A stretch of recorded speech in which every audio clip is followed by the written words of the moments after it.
Oh, and probably moody. Feeling a slight bit of irritation as the lack of further information, Charles asked, "Surely you have more references than that?" "Well, you could ask Bellatrix," Black Harry stated with a pondering look on his face.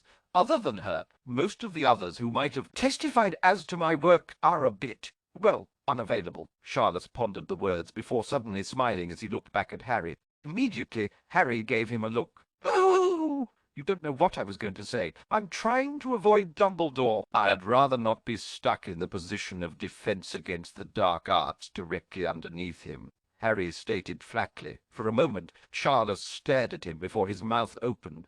"How the bloody hell did you know that I was going to suggest?" "Because I mentioned needing to get into Hogwarts and needing a job," Harry stated flatly, and then sighed. "Ah, I had truly hoped to not have to go through that. I suppose you don't know of anywhere to acquire basilisk venom. The Defense Against the Dark Arts class has only had trouble with maintaining staff for the last few years. The position isn't even publicly known." "How did you know there would be an opening?" Charles demanded. "And what the bloody hell do you want that for?" "The item I need to retrieve is responsible for the jinx keeping the post empty after a year," Harry stated as he rubbed his temples. "Only other thing I know of that would work is Fiendfire, and I don't like that spell." There was a sudden, horrified fascination on Charlotte's features. "What manner of item could you possibly be talking about that would require such length to destroy a Horcrux?" Harry twisted his lips into a grimace of disgust. Seeing the look of incomprehension on Charlotte's face,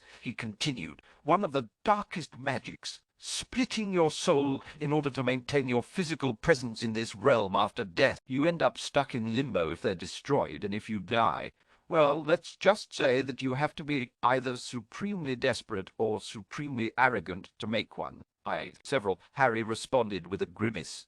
"I only know where two of them are, of which one of them is at Hogwarts," Charles stated as he stared back at Harry. "Yup," Harry agreed with a nod of his head and a sigh of irritation. "So, basilisk venom—" "Impossible," Charles stated flatly. "It's illegal to even own a basilisk. In the rare cases when it does come on sale, it's always on the black market and gone before anyone else even knows about it." "I was really, really hoping you weren't going to say that," Harry stated with a groan. "Really, really hoping." "Do you not have an alternative?" Charles demanded. "Alternative source?" Harry stated softly as he rubbed his face. "But that requires going to Slytherin's Chamber of Secrets." "Are you sure you're right in the head?" Charles asked as he looked at Harry critically. "Unfortunately," Harry stated with a sigh and a wave of his hand, "it exists." "Sadly, Riddle found it when he was a student at Hogwarts." "The Hagrid incident," Charles stated as horrifying pieces fell into place. "How can you possibly know all of this?" This is, unfortunately, I've had to spend some time in Tom's head," Harry absently stated with a grimace. Thankfully, when it was happening, he didn't know about it. "And I am never willingly going to do it again." But, Charles struggled to try and wrap his mind around Harry's statement. "He's a damn good Legimens, but not as good as an Occlumens." It was all Harry was willing to say on the topic. "I see," Charles swallowed as he slowly stared at Harry. "And the Chamber of Secrets holds Slytherin's basilisk," Harry stated simply. "The best thing would be to get a goblin. Forged blade to stick in the venom. Honestly, taking on the property of the venom." Charles finished for him as he sighed and slumped. "Thus, if you have to destroy more of them, you have something to do it with." "Indeed," Harry agreed with a nod. "Plus, they make for nifty cursed dark object destroyers." Imagine that Charles stated dryly as he shook his head. "Commissioning the goblins to make such a weapon wouldn't be too terribly hard. However, it would cost, for which you will need money. Hence my search for gainful employment," Harry stated simply. "No offense, but I'd prefer to have something like that falling into anyone else's hands. Basilisk venom is not a pleasant thing to experience." "You've been poisoned by basilisk venom," Charles stated incredulously. "Well, yes and no," Harry admitted as he rolled up his sleeve to reveal a large and faded scar. "Got bit once. It's also how I learned about the wonderful properties of goblin-made blades. Killed the basilisk with it. It was an unpleasantly similar situation to this, in fact, Charles asked worriedly. It involves a dark wizard who spent most of my younger years trying to kill me, his Horcrux, and a lot of bloody luck on my part, Harry said with a grimace. He was obsessed with me, kept escaping and going into hiding too. Took me years to finally put him down permanently. It's why I know so much about those damn things. Then why are you here now, without anything to your name then? Charles demanded as he looked back at him. Where is your goblin-forged blade imbued with basilisk venom? Where are your resources? Where is anything of yours? Gone, Harry stated quietly as he stared out into the distance. They're all gone. Everyone I knew, everything I had. Wiped out, as if they were never there, after it was over. Well, I had nowhere else to go, so I ended up in merry old England, and after a number of cascading events, here I am. There would be record of something like that happening. It would be all over the press, Charlotte said. Even if it wasn't, I would have heard about it. Not if it just made it as if they never happened, Harry stated quietly. It was. It was bad. Forbidden magics on a level I don't even want to think about. Every one of my friends gone. Every person I knew gone. My family gone. As if they were never there. Except for me, because I was there somehow I wasn't affected. I don't even know how other than it violated so many laws of magic and still happened. And then something clicked, his eyes wide. He just stared at Harry. You are a Potter, as I believe we already established. Harry agreed with a nod. The reason you don't exist, true, absolute horror, is because my parents no longer exist, Harry stated quietly. Wiped out as if they never were. It made a terrifying sense to Charles. There was never a doubt that Harry was of Potter descent, and he had been hitting wall after wall, trying to find out how it could be. There had been absolutely nothing he could find about the man, because there was nothing to find. If everything had been wiped out, then there was nothing to find. And this man, the horror only grew as he couldn't help but ask, how many? How many were lost to this? How much family did we lose? Too much, Harry stated simply as he shifted uncomfortably. I would prefer to not say more than that. They are gone, and the only person who understood enough about what was done went with them. I have nowhere else to be, nowhere else to go. If they hadn't attacked me in that pub, I would have probably just drifted into the muggle world and stayed away from the wizarding world entirely. And the reason you were in this Riddle's head, without him knowing it, because it's been wiped away, Charles asked, pressing for more information. Yes, but it's not perfect information. I've already found that out, Harry stated with a sigh, with the changes. I only know a bit of what I would if things were unchanged. Because of it, there are 3 Horcruxes. I don't know where they are. I've already looked. Then this Voldemort is truly unstoppable, Charles demanded, anger starting to swell up in him. There is no point to this. I did say I had learned quite a bit about how to deal with these wizards, didn't I? Harry responded back as he gave Charles a look. I'm going to destroy the Horcruxes of his I can find. Then I'm going to destroy his body. When his spirit tries to flee so he can reincorporate himself, I'm going to catch it, bind it, and then I'm going to trap it in a deep, dark, hidden place. He won't be found and won't be able to escape. Incarceration, Charles stated, as if mulling over it, glad for something else to think about. That seems a bit lenient for what he's attempting to do. Killing him would be the lenience, Harry stated flatly. He will be trapped. He will not be able to move. He will not see anything but darkness. He will not hear anything but silence. He will not feel anything. There will be nothing to smell. There will be nothing to smell. There will be nothing to taste. He will be trapped in the hell of nothing but his own mind consuming itself. By the first half day, he will be begging for oblivion. By the rest of it, his mind will be damaged beyond what can ever be healed. After a week of it, Charles stared at Harry, his face again graced with horror. And trust me, Voldemort is a monster. If he could manage it, he would make Gellert Grindelwald look like Albus Dumbledore in comparison. Pale-faced and shake, Charles asked warily. Each Horcrux requires the cold-blooded murder of someone, and then the forcible divorcing of a part of their soul. Voldemort has for certain made 4. He plans to eventually make 7 parts of his soul. But Grindelwald had morals. As twisted as they were, he did.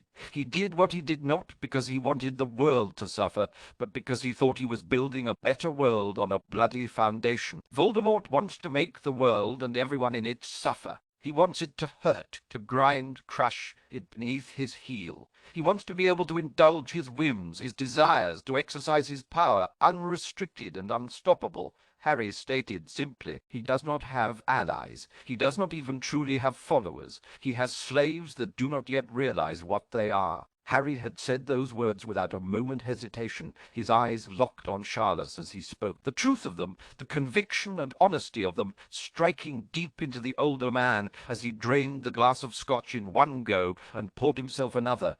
He had almost considered asking how Harry knew this. Then he remembered that the man had been inside this Voldemort's head, and he drained the second Scotch in another quick gulp. "If you're going to go to war on this," Charles stated uncertainly, "you're going to need an army." Harry winced visibly. "I'd really prefer to not get anyone more people involved than I have to. That's what the Ministry is for, right? People won't fight for the Ministry. Not the ones that you want fighting," Charles stated simply. "The Ministry is a bunch of fat bureaucrats looking to make as much of a profit for themselves as they can without inciting a revolt against them.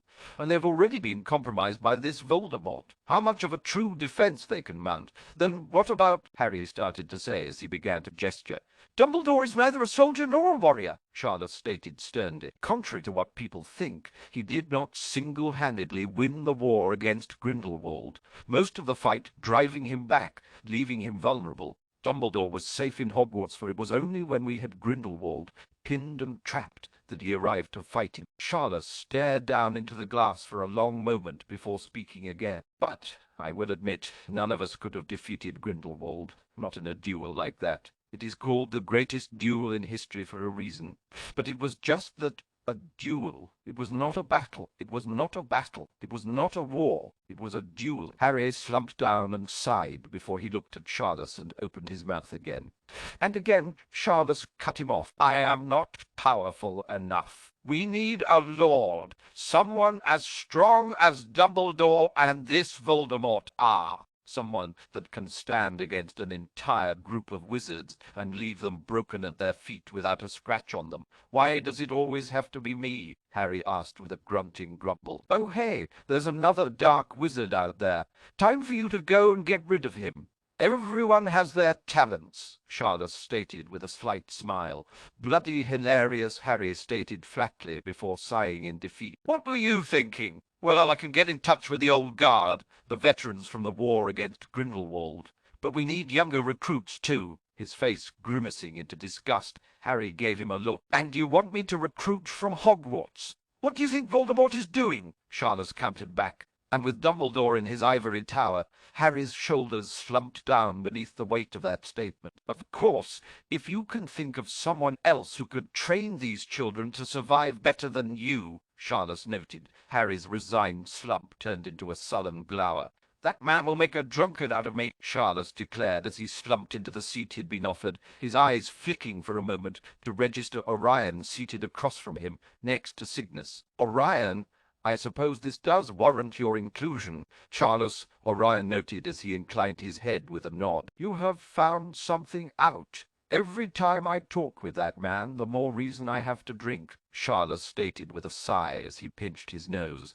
"And every answer leaves me with exponentially more questions." "What have you learned?" Cygnus asked as he settled back into his seat. "I found out why none of us have heard of him before," Charles stated quietly as he stared away, looking into the distance. "Something unpleasant, then," Orion noted with a pursing of his lips. "He is a reminder that magic is a wonderful and terrible thing," Charles stated. "What would you do, Orion?" Cygnus, "if you learned that at least an entire branch of your family had been wiped away, their lives, their accomplishments, their legacies, their children, all gone, as if they had never existed, to the point where even you no longer even recalled they once were?" Neither man reacted much, beyond a slight canting of Orion's head. "You are?" Sure of this? He is a Potter. A Potter that we cannot find any evidence ever existed. A Potter that knows things that he could not possibly know. Who is skilled in a way that could not escape notice. And yet he is, Charles stated softly as he looked back at the men. I looked into his eyes as he told me this. Tell me, Orion, what would you do if you were the only one who remembered your family, your friends, almost everyone you'd ever known? I see, almost everyone you'd ever known. I see, when gave a slight nod of his head. I suppose he has reason for being so. He was there at the center of it, trying to stop it. Charles stated simply, something he seems to have a talent for, being at the center of trouble. I suppose if the caster was trying to make it so he was the only one who realized it, and someone intervened, Cygnus stated leadingly. Quite, Charles stated succinctly, before he took a slight sip of the drink he'd been offered when he first arrived. He also told me that Voldemort has created something called Horcruxes. That got a reaction out of both Orion and Cygnus, their backs straightening as they stiffened in their seats. Affixing Charles with a sharp look, Orion spoke. You are sure of this? He is sure of this. And he definitely stated a Horcrux, splitting his soul with a cold-blooded murder and placing the piece in an object. Charles stated before frowning a bit. He said he knew that Voldemort had created 4, with plans to create 7. Merlin, Orion stated, his face pale and his fingers digging into the arms of his chair. What kind of foolish monster did we try and tie ourselves to?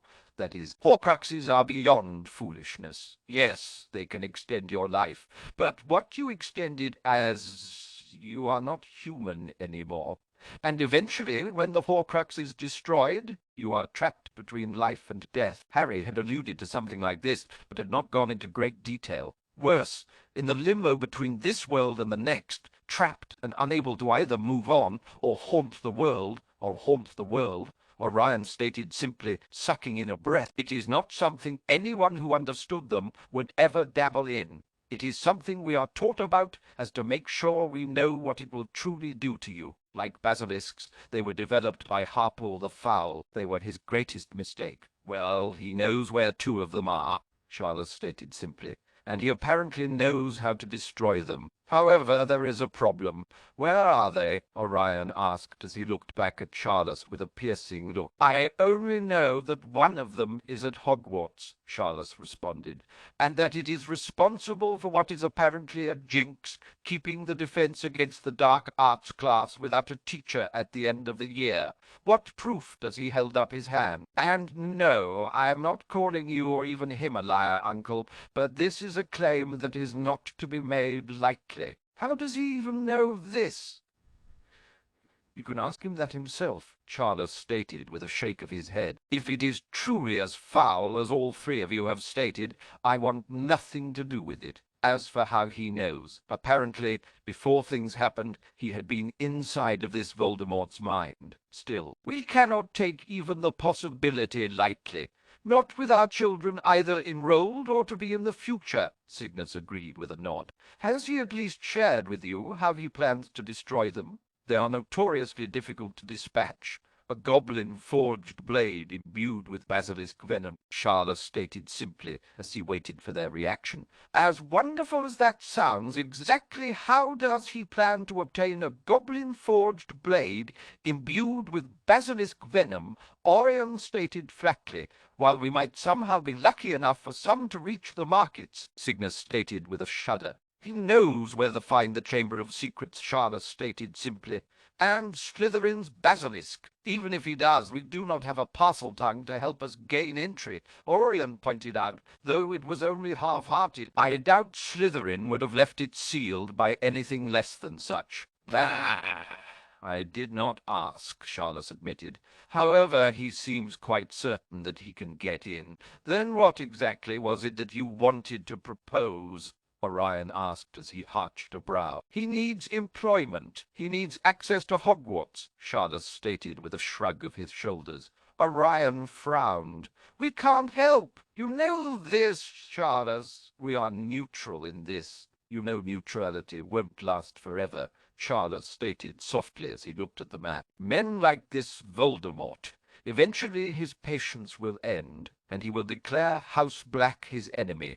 Be that as it may, we declared neutrality Orion stated again, with a frustrated release of breath. We cannot do anything else. Already my family borders on rebellion as it is. Even knowing that this Voldemort is a half-blood, Charles pressed as he looked at Orion, and knowing that he has created Horcruxes, you know Wahlburger tried to get my youngest Narcissa to violate our neutrality circumspectly, Cygnus reminded Charles. Do you think she truly cares about that? She would just state that we were lying about it, and the Horcruxes. She wants to believe that she is right. That he is what we have been waiting for, Orion stated with a tired sigh as he slumped back. And yet, in the face of the facts, Uncle Charles, you need to understand. 3 lords, 3 half-bloods. If we choose a side, we lose who we are. Will you truly sell your pride so dearly? Charles demanded. Do you truly believe it worth your future? Orion smashed his hand down on the chair of his arm as he glared back at the man across from him. To cast aside generations of history, of pride, to forget what it is to be black, when your pride is forcing you to ignore the truth in front of your eyes. Yes, Charles stated with a hiss of anger in his voice. Would you truly prefer to be thrown under the yoke of a monster, to be eventually extinguished for some slight or failure, if he has made Horcruxes, Orion? Cygnus spoke up as he looked at his brother-in-law. Do you know what this would do to our family? Orion demanded. What I would have to do to my wife? She is my sister, Cygnus snapped back with a hiss. Do you think I don't know this? Do you think I don't know this? Do you think I don't realize that the same might have to be done to my wife? Charles looked at the two before finally speaking. The one we call Storm Chaser, Harry. He does not want to lead. He does not want your service. I imagine he will even fight against being titled a lord. And what are you suggesting then? Orion snapped as he would glare at Charles. That we follow after someone foolish enough to deny what he is. I was going to suggest that instead of talking about being in his service, you should consider instead being allies, Charles stated simply as he shook his head. Have the generations addled the pride of the blacks so much that the only role you can imagine to a lord is on bended knee? Both blacks stiffened at that, glaring angrily at Charles. Perhaps you have forgotten, but potters do not bend knee. It is why we have never served a lord, and why we always defy those that would make us. Charles stated simply. We will rally to a worthy cause. We will ally with a worthy lord, but we will not become theirs to do with. With that, Charles set his drink upon the table and stood. Perhaps it is time that the House Black looked again at what it considers pride, and consider what the word truly means. Is there pride that of men, or of the pride of the servant? With that, said Charles, gave them each a curt nod. Gentlemen, I will see myself out. I hope that you find your pride as men, but should you not, I wish you luck with what is to come.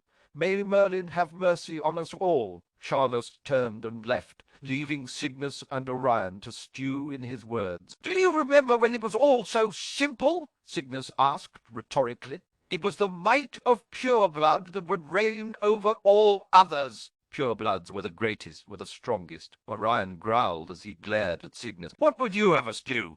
Acknowledge some filthy half-blood as our equal? What next, mudbloods? When was the last time we had a pure-blood lord? Grindelwald, Cygnus asked rhetorically, who was cast down by a half-blood. I do not like it either, Orion, Cygnus stated as he slumped down, feeling so very old. But you saw what I did from Bella's memories. You've heard what I have of Voldemort.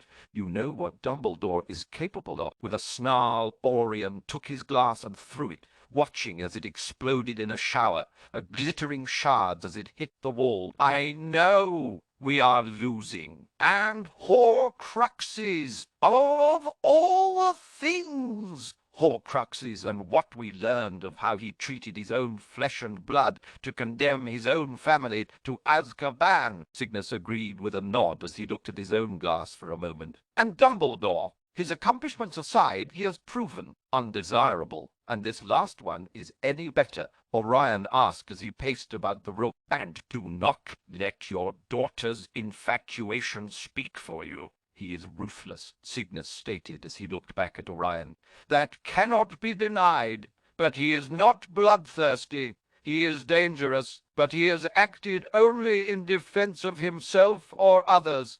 Is that strength or weakness, though? Orion pointed out. He sets himself against Voldemort, but he does not actively seek out allies. Confidence or ignorance? Cygnus asked as he looked into the distance. We won't know without actually meeting him and taking his measure. And if we meet with him, that could just as easily be construed as ending our neutrality then and there, Orion reminded him. If we met him while he was doing something like interviewing for the open defense position at Hogwarts, Cygnus suggested, we would have to be there for the other interviews as well, but easily doable if tedious. Orion sighed as he rubbed his face. Damn that Potter! Do we have any choice? Yes, Cygnus stated quietly. We do nothing. We go into hiding, and we wait for either the world to right itself or to be hunted down. Either way, we lose any say in what the world becomes. That is not a choice. That is not a choice. That is a death sentence, Orion stated with a growl. And that seems to be the choice we have. Life and potential prosperity, or death and pride, Cygnus stated quietly as he looked at Orion. What should it be, my lord?